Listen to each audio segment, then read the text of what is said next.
তুমি হয়তো নাজানা তুমি মোৰ লাভ লাইফৰ প্ৰথম টিচাৰ হয় বহুত শিকালা তুমি যে কোনো কাৰোৰে বাবে একো নকৰে প্ৰেমৰ জৰিয়তে মানুহে সময়টো পাৰ কৰিব পাৰে কিন্তু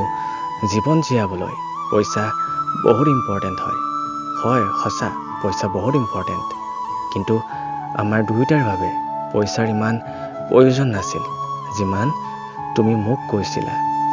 আৰু আজিও চোৱা না তোমাক দিবলৈ ফিলিংছ আৰু ভাল পোৱাৰ বাহিৰে মোৰ ওচৰত একোৱেই নাই কিন্তু মই এদিন এই পইচাৰে যিমানবোৰ সুখ কিনিব পাৰি ন সকলো কিনি ল'ম আই প্ৰমিছ ইউ আৰু মই কৰা প্ৰমিছবোৰ মই সদায় সম্পূৰ্ণ কৰোঁ সেইটো মোতকৈ বেছি তুমি ভালদৰে জানা